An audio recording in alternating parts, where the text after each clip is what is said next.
नमस्कार फ्रेंड्स। आज मैं सीडीपी के पहले चैप्टर शिक्षा मनोविज्ञान और मनोविज्ञान मतलब कि मनोविज्ञान और शिक्षा मनोविज्ञान के लिए यहाँ पे कुछ एक्सप्लेन कर रहा हूँ और यहाँ पढ़ा रहा हूँ। मेरी डेली की वीडियो रहेंगी। शिक्षा मनोविज्ञान क्या है और मनोविज्ञान क्या है, इन दोनों के बीच में अंतर क्या है और ये एक शिक्षक के लिए क्यों जरूरी है, इस बात को मैं यहाँ पे एक्सप्लेन करूंगा। इस बात को यहाँ पे मैं डिस्कशन करूंगा इस बात के लिए। शिक्षा मनोविज्ञान। अब मैं बात करता हूं मनोविज्ञान की। सबसे पहले बात आ जाती है मनोविज्ञान।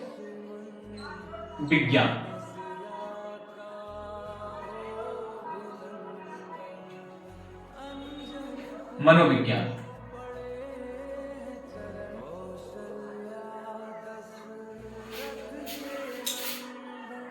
मनोविज्ञान दरअसल दो शब्दों से बनके बना है, मन धन विज्ञान। मन का मीन्स होता है आत्मा, एक होता है भावना, तीसरा होता है अनुभव। इसको हम अलग कर देते हैं। मन को हम आत्मा, भावना, अनुभव भी बोल सकते हैं। विज्ञान का मतलब होता है व्यवस्थित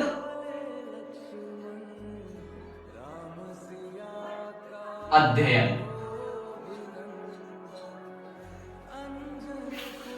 मतलब हम मनोविज्ञान को परिभाषा के रूप में यह बोल सकते हैं कि मनोविज्ञान आत्मा, भावना और अनुभव का एक व्यवस्थित अध्ययन है।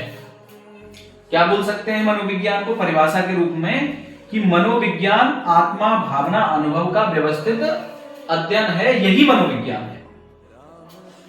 मनोविज्ञान की उत्पत्ति साइकी PSCHE मतलब PSCHE, इसका मतलब होता है आत्मा। लोगोस मतलब दो शब्दों से हुआ है, अध्ययन करना।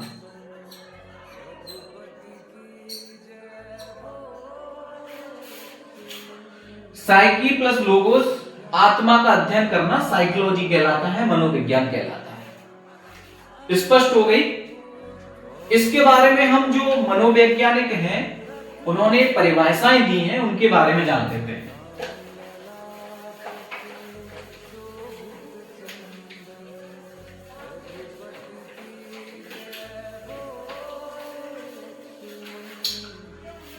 एक परिभाषा आती है कि मनोविज्ञान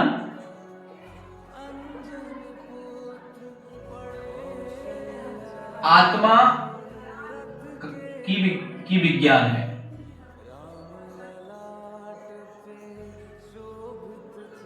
मनोविज्ञान आत्मा का विज्ञान है। एक तो ये परिभाषा आती है। ये आत्मा जो शब्द जुड़ा है मनोविज्ञान में, वो दरअसल अरस्तु, सुकरात और प्लेटो, इन्होंने जोड़ा है। ये तो आत्मा से रिलेटेड हो गई। अब एक परिभाषा आती है कि मनोविज्ञान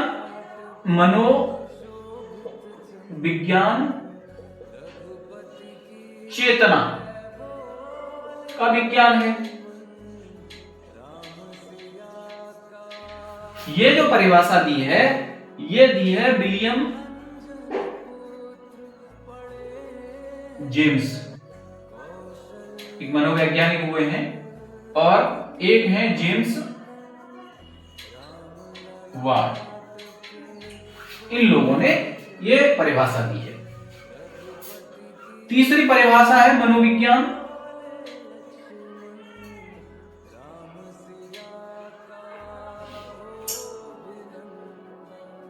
व्यवहार का विज्ञान है।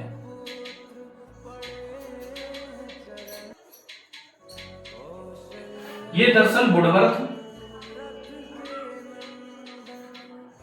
और स्किनर ने इसको परिभाषित किया। ठीक है, ये वुडवर्थ स्किनर ने इसको परिभाषित किया है।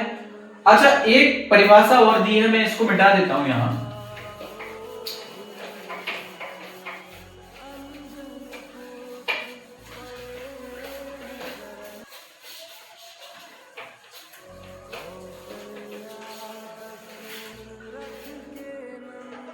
मनोविज्ञान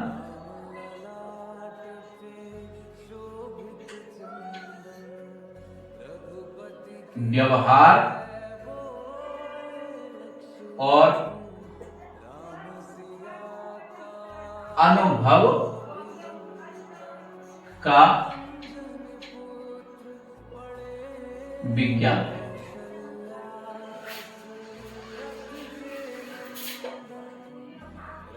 मनोविज्ञान व्यवहार और अनुभव का विज्ञान है। ये एक मनोवैज्ञानिक हैं स्किनर, उन्होंने इसको परिभाषित किया। तो हम सीधा स्पष्ट रूप से ये बोल सकते हैं कि मनोविज्ञान व्यवहार का, आत्मा का एक व्यवस्थित अध्ययन है। ठीक है, अब हम दूसरी बात कह सकते हैं। दूसरा यह है कि अब सवाल यह है कि शिक्षकों के लिए शिक्षा मनोविज्ञान क्या मायने रखती है। शिक्षा मनोविज्ञान और मनोविज्ञान में क्या अंतर है? तो शिक्षा मनोविज्ञान एक शिक्षक के लिए क्यों आवश्यक है? शिक्षा का मतलब होता है कि व्यवहार में परिवर्तित करना या व्यवहार में परिवर्तन करना, और मनोविज्ञान का मतलब होता है कि मन और चेतना के व्यवहार का अध्ययन करना। तो हम सरल रूप में ये कह सकते हैं, इसकी परिभाषित कर सकते हैं इसको, शिक्षा मनोविज्ञान जो है वह शाखा है जो सीखने या सिखाने में किसी बालक के व्यवहार का अध्ययन करती है।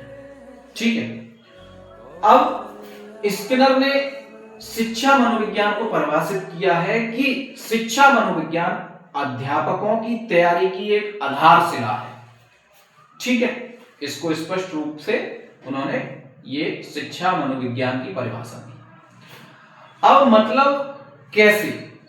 मतलब ऐसे कि अगर शिक्षक हो आप, तो आपको ये पता होना चाहिए कि बच्चे में रुचि क्या है, उसको डर है या पढ़ने में उसका ध्यान लग रहा है या नहीं लग रहा है, वो प्रेरित है या नहीं है पढ़ने के लिए। आप एक शिक्षक के रूप में उसमें ये परिवर्तन ला सकते हैं शिक्षा मनोविज्ञान का यूज करके, कि उसको डराए ना धमकाए ना डांटे कि पढ़ तभी वो पढ़ेगा, ऐसा नहीं। शिक्षा मनोविज्ञान का यूज करके, उस तरीके को यूज करके आप उस समस्या का समाधान निकाल सकते हैं। यही शिक्षा मनोविज्ञान और मनोविज्ञान है। तो दोस्तों, अगर मेरे इस टॉपिक में आपको थोड़ा सा भी कुछ समझ में आया हो तो एक बार कमेंट भी कर सकते हैं और लाइक और सब्सक्राइब भी कर सकते हैं, क्योंकि आपके लाइक और सब्सक्राइब से मुझे मोटिवेशन मिलेगा, तो मैं और अच्छा पढ़ाने की कोशिश करूंगा और अच्छा एक्सप्लेन करने की और अच्छा बताने की कोशिश करूंगा दोस्तों। धन्यवाद दोस्तों।